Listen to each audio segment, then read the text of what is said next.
Channel super ലീഗിൻ്റെ മറ്റൊരു എപ്പിസോഡിലേക്ക് സ്വാഗതം. ഇന്ന് രണ്ടാഴ്ചയിലെ ഒരുമിച്ചാണ് പറയുന്നത്. Week 5, week 6. നമ്മൾ കഴിഞ്ഞ ആഴ്ച വീക്ക് അത് അനലൈസ് ചെയ്തിട്ടുണ്ടായിരുന്നില്ല. ഈ രണ്ടാഴ്ചയിലും പ്രത്യക്ഷമായിട്ട് വലിയ സംഭവവാസങ്ങൾ ഉണ്ടായിരുന്നില്ല എന്നതും ഒരു കാരണമായിരുന്നു അത്. എങ്കിൽ പോലും ഒരു വീക്ക് 4 മുതൽ ന്യൂസ് ചാനലുകൾക്ക് ചെറുതായ രീതിയിലുള്ള ഡ്രോപ്പിലേക്കുള്ള ഒരു ട്രെൻഡ്, അതായത് ഒരു താഴത്തേക്കുള്ള ട്രെൻഡാണ് ഇപ്പോൾ രണ്ടാഴ്ചയായിട്ട് കണ്ടുവരുന്നത്.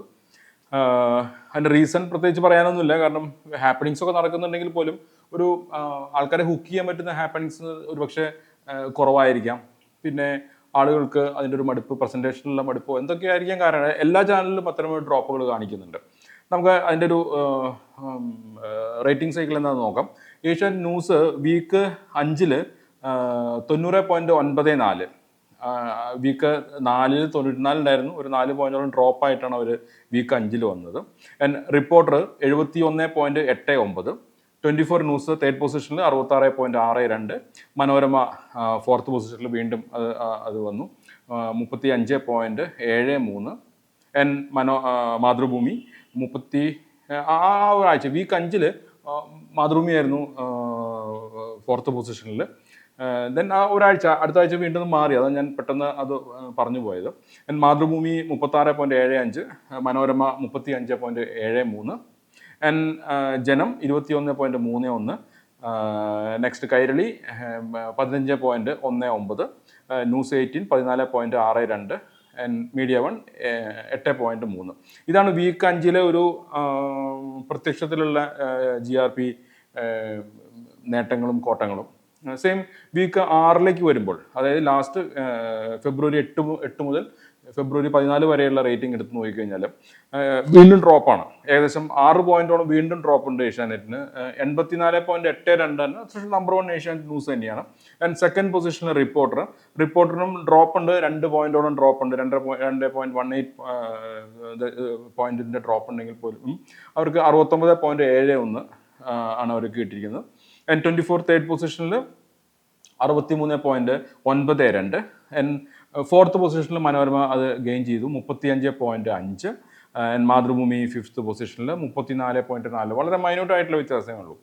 ദെൻ ജനം 20.19, കൈരളി 15.22. അതിലൊന്നും വലിയ മാറ്റങ്ങളേ ഇല്ല. ഒരേ വലിയ ഡ്രോപ്പോ ഗെയിനോ ഒന്നും ഇല്ലാത്ത രീതിയിലുള്ള ഒരു ക്ലോസിംഗ് ആണ് വന്നിട്ടുള്ളത്. ന്യൂസ് 80 8ാമത്തെ പൊസിഷനിൽ 13.43, മീഡിയ 1 8.09. ഇതിൽ പ്രത്യക്ഷത്തിൽ ഏറ്റവും വലിയ ഡ്രോപ്പ് ഏഷ്യാനെറ്റിനായിരുന്നു. കഴിഞ്ഞ രണ്ടാഴ്ചയായിട്ടുള്ള ഡ്രോപ്പ് കുറച്ച് ഒരു താഴത്തേക്ക് പോകുന്ന ഡ്രോപ്പ് കാണുന്നുണ്ട്. ബാക്കിയുള്ള സെക്കൻഡ് പൊസിഷനും തേർഡ് പൊസിഷനും ചാനൽ ഡ്രോപ്പ് ഉണ്ടെങ്കിൽ പോലും കമ്പാരിറ്റീവ്ലി കുറച്ച് കുറവാണ്. 2 പോയിന്റ് വെച്ചുള്ള ഡ്രോപ്പേ ഉള്ളൂ രണ്ട് ചാനൽസിനും. ഡിഫറൻസ് കുറഞ്ഞു വരുന്നുണ്ട്.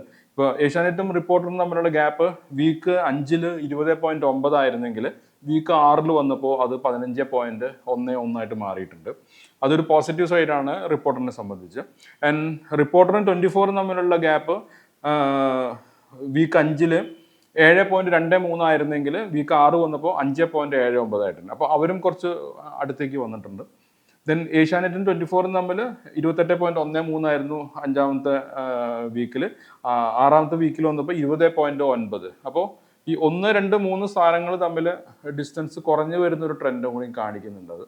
അതിൻ്റെ വളരെ ഡീറ്റെയിലിംഗ് ഒന്നും നമ്മൾ പോകുന്നില്ല. കാരണം വെച്ചാൽ ഇത്തരം ചെറിയ ചെറിയ കാര്യങ്ങൾ നമുക്കിപ്പോൾ അനലൈസ് ചെയ്ത് പോസ്റ്റ്മോർട്ടം ചെയ്ത് അത് എന്തുകൊണ്ടാണ് റീസൺ നോക്കേണ്ട കാര്യമില്ല. കാരണം വലിയ ഹാപ്പനിങ്സ് നടക്കുന്നില്ല. ഹാപ്പനിങ്സ് ഉണ്ട്, പൊളിറ്റിക്കലി ഉണ്ട്, സോഷ്യലി ഇഷ്യൂസ് നടക്കുന്നുണ്ടെങ്കിൽ പോലും ഒരു എന്താ പറയുക,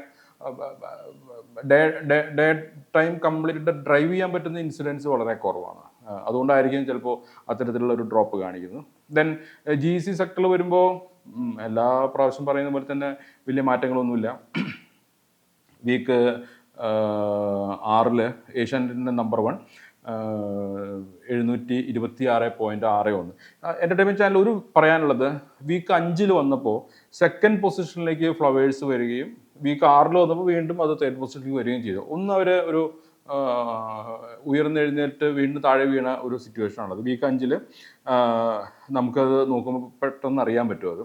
കാരണം ഏഷ്യാനെറ്റിന് വീക്ക് 5 വന്നത് 716.45, സെക്കൻഡ് പൊസിഷന് Flowers 176.75, Zee Keralam third position ഉണ്ടായിരുന്നുള്ളൂ 169.87, ദെൻ മഴവില്ല് 176.55, വലിയ വ്യത്യാസമൊന്നുമില്ല തേർഡും ഫോർത്തും തമ്മിൽ. ദെൻ ഏഷ്യാനെറ്റ് മൂവീസ് ആണ് 5th പൊസിഷനിൽ 146.95. സെയിം ടൈം വീക്ക് 6 വന്നപ്പോൾ, അതായത് ഫെബ്രുവരി 8 മുതൽ 14 വരെയുള്ള റേറ്റിംഗ് വന്നപ്പോൾ ഏഷ്യാനെറ്റിന് 726.61, ആൻഡ് സെക്കൻഡിൽ സി കേരളം തന്നെ വന്നു 170.28, ആൻഡ് ഫ്ലവേഴ്സ് തേർഡിലേക്ക് മാറി 156.87, ദെൻ മഴവിൽ 163.63, ഏഷ്യാനെറ്റ് മൂവീസ് 140.86. എങ്ങനെയായിരുന്നു ക്ലോസിങ്? സൂര്യ ടി വി കുറച്ച് താഴെയാണ് നിൽക്കുന്നത്. നമ്മുടെ ആദ്യത്തെ 5 പൊസിഷനിൽ സൂര്യക്ക് എത്താൻ പറ്റിയിട്ടില്ല 2 ആഴ്ചകളായിട്ട്. എൻ്റർടൈൻമെൻറ്റ് ചാനൽ വേറെ പ്രത്യേകിച്ച് സംഭവങ്ങളൊന്നുമില്ല. സീരിയൽസിൻ്റെ പുതിയ വരവുണ്ടായിരുന്നു. ഫ്ലവേഴ്സിൻ്റെ പുതിയ 2 പുതിയ പ്രോജക്റ്റ് സ്റ്റാർട്ട് ചെയ്തിരുന്നു. അതിൻ്റെ റേറ്റിംഗ്സ് വലിയ രീതിയിൽ അത്ഭുതങ്ങളില്ലെങ്കിൽ പോലും ചാനലിൻ്റെ ഓവറോൾ റേറ്റിങ്ങിനെ അത് കുറച്ച് ഗുണം ചെയ്തിട്ടുണ്ട്. GECയിൽ പ്രത്യേകിച്ചും നോർമലി സ്ഥിരമുള്ള കാര്യങ്ങൾ തന്നെ വരുന്നുള്ളൂ. ന്യൂസിലാണ് പിന്നെയും ഹാപ്പനിങ്സ് നടന്നുകൊണ്ടിരിക്കുന്നത്. പിന്നെ എടുത്തു പറയേണ്ട ഒരു കാര്യം വെച്ചാൽ കഴിഞ്ഞ ആഴ്ചകളിൽ സംഭവിച്ചിട്ടുള്ള കേരള മീഡിയ ലെവലിൽ നടന്നിട്ടുള്ള ഒരു മേജർ സംഭവം, അല്ലെങ്കിൽ മേജർ അധികം ചർച്ച ചെയ്യപ്പെട്ടില്ലെങ്കിൽ പോലും ഇഷ്യൂ എന്ന് വെച്ചാൽ ഏഷ്യാനെറ്റിലെ കുറച്ച് ആൾക്കാരുടെ കൊഴിഞ്ഞു പോക്കാണ്. ഏഷ്യാനെറ്റിൻ്റെ ജനറൽ എൻ്റർടൈൻമെൻറ്റ് ചാനലിൻ്റെ ആഫ്റ്റർ ജിയോ വന്നതിന് ശേഷം ഉണ്ടാകുന്ന പഴയ സീനിയർ ലെവലിലുള്ള കുറച്ചധികം പേരെ അവർ VRS എന്നുള്ള ഒരു ഇതിലേക്ക് വിട്ടുപോകുന്നു എന്നുള്ള ഒരു വാർത്തയാണ് മാധ്യമരംഗത്ത് ഇൻറ്റേർണലി ചർച്ച ചെയ്യപ്പെടുന്നത്. 25ഓളം പേരെ ഇതിനോടൊപ്പം തന്നെ ഈ 2 ആഴ്ചക്കുള്ളിൽ തന്നെ അവർ VRS എടുത്ത് പുറത്തു പോകാൻ പറഞ്ഞിട്ടുണ്ടായിരുന്നു. അതൊരു പക്ഷേ ഇപ്പോൾ മീഡിയയിൽ ഉണ്ടാകുന്ന ഒരു എൻ്റർടൈൻമെൻറ്റ് രംഗത്ത്, പ്രത്യേകിച്ചും പ്രൊഡക്ഷനിൽ, നോൺ ഫിക്ഷൻ രംഗത്ത്, പൊതുവെ ഇപ്പോൾ ചാനൽസിൽ നോൺ ഫിക്ഷൻ രംഗത്ത് വലിയ ഫങ്ഷൻസ് ഇല്ല. 1-2 പ്രോഗ്രാംസ് വന്നാലായി. അത് വല്ലപ്പോഴും വരുന്ന കാര്യങ്ങൾ, അല്ലെങ്കിൽ വലിയ പ്രൊജക്റ്റായിട്ട് അത് വരുന്നത്. എന്താ പറയുക,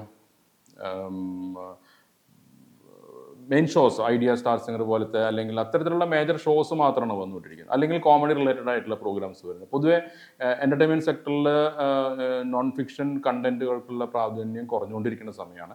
അപ്പോൾ ഇനി വരുന്നൊരു തലമുറയ്ക്ക്, അല്ലെങ്കിൽ അടുത്തൊരു ജനറേഷൻ, അല്ലെങ്കിൽ ഇപ്പോൾ വർക്ക് ചെയ്യുന്ന ആൾക്കാർക്ക് തന്നെ ഇത് കുറച്ച് ഒരു ഇൻസെക്യൂരിറ്റി ഫീൽ ചെയ്യാൻ സാധ്യതയുണ്ട്. കാരണം ജോബ് സെക്യൂരിറ്റി എന്നുള്ളത് മീഡിയയിൽ പൊതുവെ ഇല്ലാത്തൊരു കാര്യമാണ്. പണ്ട് തൊട്ടേ നമ്മൾ പറയുന്ന കാര്യമാണ്, മീഡിയയിൽ വർക്ക് ചെയ്യുമ്പോൾ അത്രയും ജോബ് സെക്യൂരിറ്റി കിട്ടിക്കൊള്ളുന്നില്ല. പക്ഷേ എങ്കിൽ പെട്ടെന്ന് ഒറ്റയടിക്ക് ഇത്രയും ആൾക്കാരെ ഒരു സ്ഥാപനത്തിൽ നിന്ന് പിരിഞ്ഞു പോവുക എന്ന് പറയുമ്പോൾ നോർമലി ഉണ്ടാകുന്നൊരു ഇഷ്യൂ, ഇനി എന്തായിരിക്കും നെക്സ്റ്റ് വരാൻ പോകുന്നത് എന്നുള്ള പറ്റിയ ഒരു ആകാംക്ഷ, അല്ലെങ്കിൽ ഒരു ആകുലത പൊതുവെ മീഡിയ രംഗത്തുണ്ട്. കഴിഞ്ഞ ആഴ്ച ഉണ്ടായ ഒരു മേജർ ഇൻസിഡൻറ്റ് അതായിരുന്നു. ദെൻ ഇനിയും ആൾക്കാർ കൊഴിഞ്ഞു പോകാൻ സാധ്യതയുണ്ട് എന്നുള്ള റൂമറും കേൾക്കുന്നുണ്ട്. എന്തായാലും നോക്കാം എന്താണ് സംഭവിക്കാൻ പോകുന്നത്. അടുത്ത ആഴ്ച വീക്ക് 7 എന്തായിരിക്കും എന്നുള്ളത് നമുക്ക് ഫോർകാസ്റ്റ് ഒന്നും ചെയ്യുന്നില്ല. എങ്കിലും 7-ൽ വലിയ കാര്യമായ പ്രത്യക്ഷമായ മാറ്റങ്ങൾ ന്യൂസ് ചാനലിൽ സംഭവിക്കാൻ സാധ്യത വളരെ കുറവാണ്. പ്രത്യക്ഷത്തിൽ വലിയ ഹാപ്പനിങ്സും ഒരു പൊളിറ്റിക്കൽ ലെവൽ ഇഷ്യൂസ് ഉണ്ട് എങ്കിൽ പോലും എടുത്തു പറയത്തക്ക രീതിയിലുള്ള ഒരു ഹെവി ട്രാഫിക് വരുന്ന രീതിയിലുള്ള ഒരു ഇഷ്യൂസ് പ്രത്യക്ഷത്തിൽ ഇതുവരെ വന്നിട്ടില്ല.